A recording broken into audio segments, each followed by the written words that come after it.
I want to go back to that clip we played earlier of former CIA Director James Woolsey speaking just a few weeks ago with Laura Ingraham on Fox News. Have we ever tried to meddle in other countries' elections? Oh, probably, but it was for the good of the system in order to avoid the communists from taking over. For example, in Europe, in 47, 48, 49, the Greeks and the Italians, we don't do that CIA. now, though? We don't mess around other people's elections, Jim? Only for a very good cause. Can you do that? Do a Vine video on a former CIA director. Only for a very good cause in the interests of democracy. All right, thank you. Only for a very good cause in the interests of democracy. That's former CIA Director James Woolsey. So if you could respond to what he says today, Stephen Kinzer, we're not talking about history right now, and also talk about the NED, the National Endowment for Democracy, and Trump's proposal to cut it by something like 2/3 in the 2019 budget.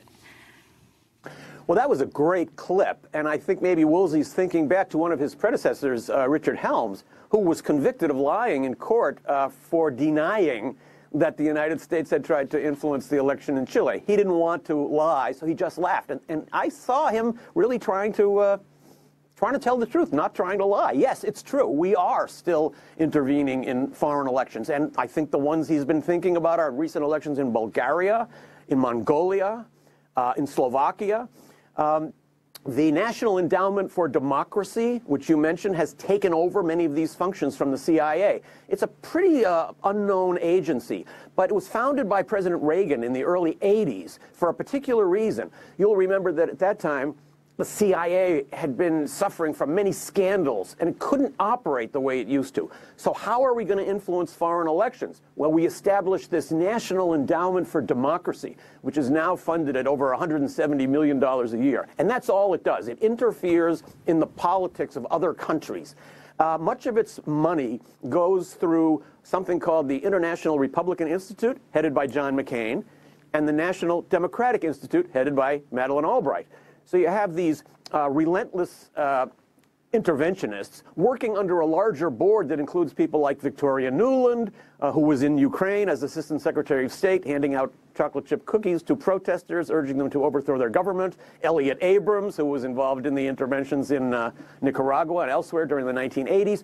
So the National Endowment for Democracy has now taken on the job of interfering in the politics of other countries for what Mr. Woolsey called very good reasons, when there's a very good cause, to defend democracy.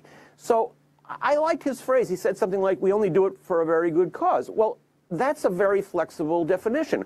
Every country can define what a good cause is from its point of view. So if you feel that you have the right to intervene in the politics of another country and try to shape the results of its election because it's a good cause, then you have to realize that other countries will make the same rational calculation. We cannot be outraged when other countries are doing on a smaller scale what we've taught the world how to do over more than 100 years. Which takes us, of course, to Russia and Russia's intervention in the United States elections, the allegations of them and what they're doing. So take this to the modern era when we're talking about cybersecurity, when we're talking about interfering with elections, other countries, and the response of the U.S. to Russia doing this.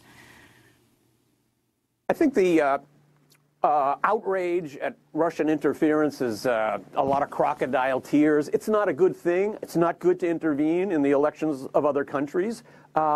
But it's not something that's ever going to go away. It's something the United States does relentlessly. And I would pull back a little and ask ourselves, do we really think that Russia shaped the outcome of this election? Did Russia tell us how to vote? Did Russia pour money into opposition groups or political groups the way we do in other parts of the country? Democracy is under siege in this country. But when you make the list of who are the threats to democracy, Russia is about number 25 on the list.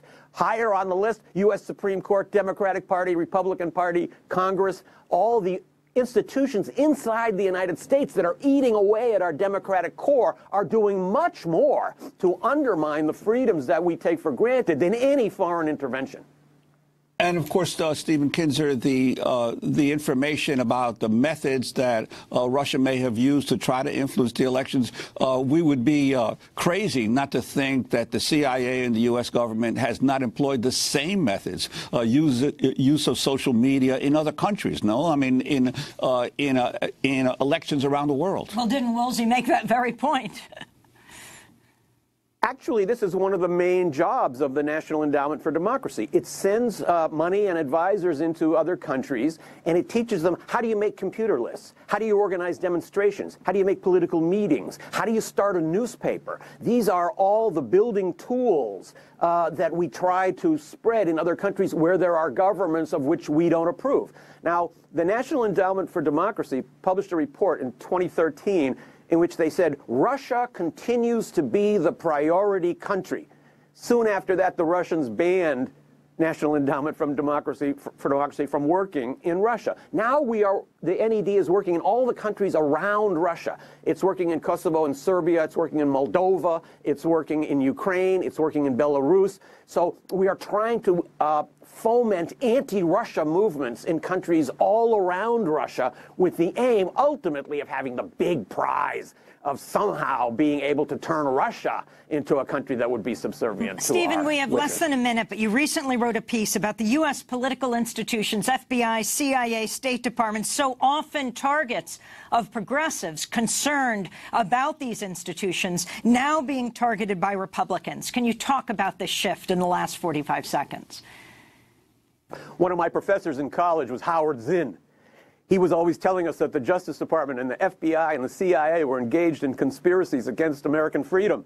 Now I'm hearing this from right-wing Republicans. It's an amazing role reversal. Now those Republicans who always wanted to defend the institutional strength of the United States want to rip down the institutions that undergird American democracy. So we're now seeing the wrecking crew from the group of political operatives who used to believe that upholding institutions was the ultimate goal of the United States. Devin Nunes is sounding more like Angela Davis every day. It's really a remarkable change to see this coming out of a Republican White House and a Republican Congress. What a way to end the show. Stephen Kinzer, I want to thank you for being with us, but we are going to do part 2 of our conversation. We're going to post it online at democracynow.org, as we didn't talk about some of the countries the U.S. overthrew their democratically elected leaders, from Chile to Guatemala to Iraq to back to the 19th century. That does it for our show. Stephen Kinzer, author of The True Flag, Theodore Roosevelt, Mark Twain, and the Birth of the American Empire, as well as the book Overthrow. I'm Amy Goodman with Juan Gonzalez. Thanks for joining us.